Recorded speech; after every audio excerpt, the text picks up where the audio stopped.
FII और DII क्या है? परिचय। स्टॉक मार्केट में व्यापारियों और निवेशकों द्वारा लिए गए कार्यों को व्यापक बाजार बनाने के लिए जोड़ा जाता है। अगर आपने स्टॉक में इन्वेस्ट किया है तो आपने सुना है कि विभिन्न प्रकार के इन्वेस्टर मौजूद हैं। खुदरा निवेशक, उच्च नेट मूल्य वाले लोग, घरेलू संस्थागत निवेशक और अंतर्राष्ट्रीय संस्थागत निवेशक कुछ श्रेणियां हैं जो इस छत्र के अंतर्गत आती हैं। इक्विटी मार्केट में भाग लेने वाले प्रत्येक इन्वेस्टर को इनमें से किसी एक कक्षा में रखा जाता है जिसमें वे इन्वेस्ट करते हैं। शेयर मार्केट में इन्वेस्ट करने वाले व्यक्तियों को रिटेल इन्वेस्टर कहा जाता है। हालांकि संस्थागत इन्वेस्टर स्टॉक मार्केट में अधिकांश गतिविधियों के प्राथमिक ड्राइवर हैं। Mutual fund, hedge fund, insurance firm और पेंशन फंड ऐसे सभी इन्वेस्टमेंट के उदाहरण हैं जो संस्थागत इन्वेस्टर रखते हैं। दूसरी ओर उन्हें FII और DII में और विभाजित किया जा सकता है। क्या आप जानते हैं कि शेयर मार्केट में FII और DII क्या है? अगर नहीं तो आइए कुछ उदाहरण प्रदान करते समय इसकी गहराई में चर्चा करें। आइए पहले जानें कि संस्थागत निवेशक कौन है। संस्थागत निवेशक वे हैं जो वित्तीय संपत्तियों की विस्तृत श्रृंखला खरीदने के लिए बड़ी संख्या में व्यक्तियों या संगठनों से फंड एकत्र करते हैं। क्योंकि संस्थागत निवेशक अक्सर स्टॉक, बॉन्ड या अन्य सिक्योरिटीज के ब्लॉक खरीदते हैं और बेचते हैं, इन्हें अक्सर शेयर मार्केट की व्हेल कहा जाता है। संस्थागत निवेशकों को FII या DII के रूप में वर्गीकृत किया जा सकता है। FII पूरा रूप विदेशी संस्थागत निवेशक FII है और DII पूरा रूप घरेलू संस्थागत निवेशक DII है। FII कौन है? विदेशी संस्थागत निवेशक वे निवेशक हैं जो भारत में निवेश कर रहे हैं लेकिन भारत का हिस्सा नहीं है। इन निवेशकों को FII के रूप में संदर्भित किया जाता है। वे किसी भी देश से म्यूचुअल फंड या इंश्योरेंस बिजनेस हो सकते हैं। इसमें हमारी अर्थव्यवस्था के विस्तार में योगदान देने की क्षमता है। विदेशी संस्थागत निवेशकों को सेबी के साथ पंजीकरण करना होगा और अपनी आवश्यकताओं का पालन करना होगा क्योंकि वे भारतीय कंपनियां नहीं हैं। FII को कभी कभी FPI विदेशी पोर्टफोलियो निवेशक कहा जाता है। विदेशी प्रत्यक्ष निवेश FII में मुद्रा मूल्यों में बदलाव के कारण महत्वपूर्ण राशि बनाने या खोने की क्षमता है। उदाहरण JP Morgan, euro Pacific growth fund, Morgan Stanley. भारतीय स्टॉक में विदेशी संस्थागत निवेशकों या FII पर सीमाएं। 1. FII अपनी कुल पूंजी का 10% एक कंपनी की इक्विटी में इन्वेस्ट कर सकते हैं। 2. सार्वजनिक क्षेत्र के बैंकों में निवेश करने के लिए विदेशी संस्थागत निवेशकों FII की अधिकतम राशि बैंक की भुगतान पूंजी का 20% है। 3. विदेशी संस्थागत निवेशक FII केवल भारतीय कंपनी की भुगतान की गई पूंजी का 24% तक निवेश कर सकते हैं। 4. अगर व्यक्तिगत कॉर्पोरेशन को अपने शेयरधारकों से अनुमति प्राप्त होती है तो अधिकतम सीमा 30% तक उठाई जा सकती है। DII कौन है? घरेलू संस्थागत निवेशक भारतीय निवेशक हैं जो भारतीय स्टॉक मार्केट में अपना पैसा डालकर लाभ प्राप्त करना चाहते हैं। DII इंश्योरेंस कंपनियों, म्यूचुअल फंड, लिक्विड फंड और अन्य इन्वेस्टमेंट में पूंजी लगा सकते हैं। राजनीतिक और आर्थिक गतिशीलता दोनों ही DII के निवेश निर्णयों को प्रभावित करते हैं। घरेलू संस्थागत निवेशक DII के पास विदेशी संस्थागत निवेशक FII के रूप में अर्थव्यवस्था के निवल निवेश प्रवाह को प्रभावित करने की क्षमता है। भारत में घरेलू संस्थागत निवेशक स्टॉक मार्केट कैसे प्रदर्शन करते हैं, विशेष रूप से जब विदेशी संस्थागत निवेशक देश के निवल विक्रेता होते हैं। घरेलू संस्थागत निवेशकों DII द्वारा भारतीय स्टॉक मार्केट में निवेश की गई राशि 2022 में अब तक ₹2 ट्रिलियन के बेंचमार्क से अधिक है। उदाहरण के लिए भारत में लाइफ इंश्योरेंस कॉर्पोरेशन सबसे प्रमुख घरेलू संस्थागत निवेशक DII है। भारत में DII की कुछ और सूची। 1. ICICI prudential. 2. Nippon AMC। 3. HDFC life. हालांकि FII बनाम DII के बीच महत्वपूर्ण अंतर क्या है? FII और DII के विपरीत क्यों है और इन दोनों प्रकार के निवेशकों का अस्तित्व भारत के लिए लाभदायक क्यों है? FII बनाम दिवस। 1. स्थान या मुख्यालय। FII और DII के बीच प्रमुख अंतर निवेशक का निवास है। विदेशी संस्थागत निवेशक FII उसी देश से नहीं है जिसमें निवेश किया गया है। घरेलू संस्थागत निवेशक DII उसी देश से होते हैं जहां निवेश किया जाता है।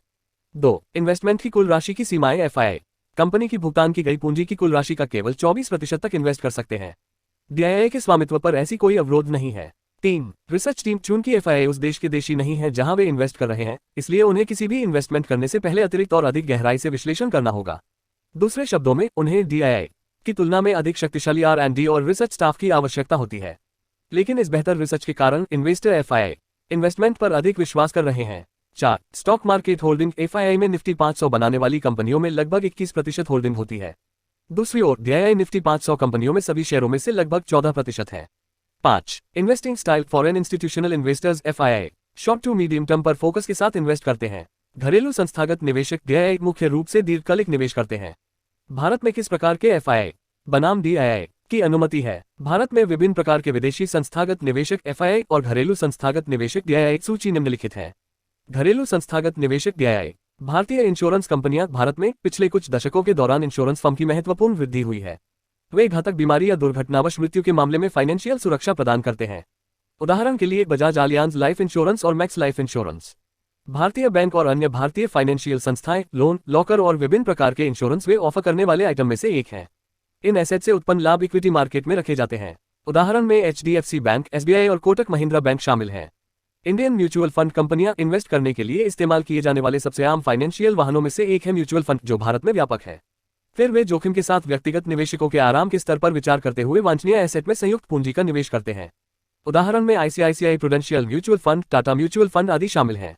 विदेशी संस्थागत निवेशकों एफआईआई के लिए विदेशी सरकारी एजेंसियां। विदेशी एजेंसी का अर्थ होता है विदेश के कानूनों द्वारा कल्याण सेवाएं प्रदान करने के लिए अनुमत विदेशी इकाई, संगठन या एजेंट। उदाहरण के लिए अंतर्राष्ट्रीय विकास के लिए संयुक्त राज्य एजेंसी।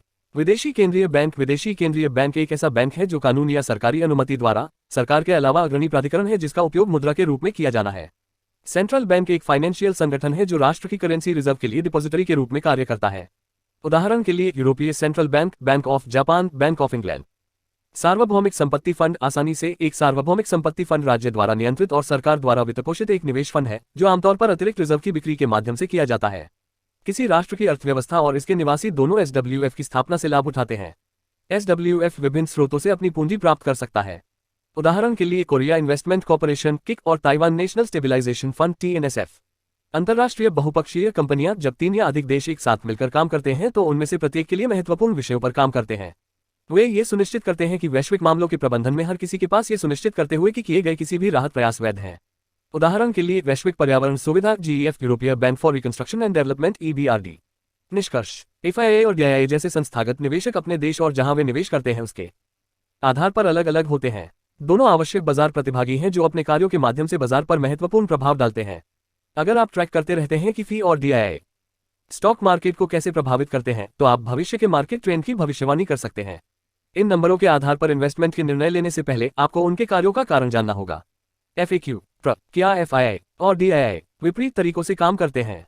एफआईआई और DII के विपरीत क्यों होते हैं? उनके विभिन्न पैरामीटर की श्रेणी के कारण। एफआईआई वैश्विक स्तर पर अवसरों की तलाश कर रहा है जबकि DII देश के भीतर संभावनाओं की तलाश कर रहा है। दोनों प्रयासों में लगातार अपना पैसा बिजनेस में डाला जाएगा जो प्रगति कर रहे हैं। एफआईआई द्वारा आउटफ्लो क्यों किया जाता है? इसके कई कारण हैं, जैसे डॉलर की बढ़ती मजबूत होती है, मुद्रास्फीति बढ़ती जा रही है, ब्याज दरें बढ़ती जा रही हैं, नई कोविड-19 आपूर्ति की समस्याएं और कम लिक्विडिटी पैदा करती हैं। ये वीडियो आपको कैसे लगी और शेयर और सब्सक्राइब कमेंट करें ये वीडियो देखने पर।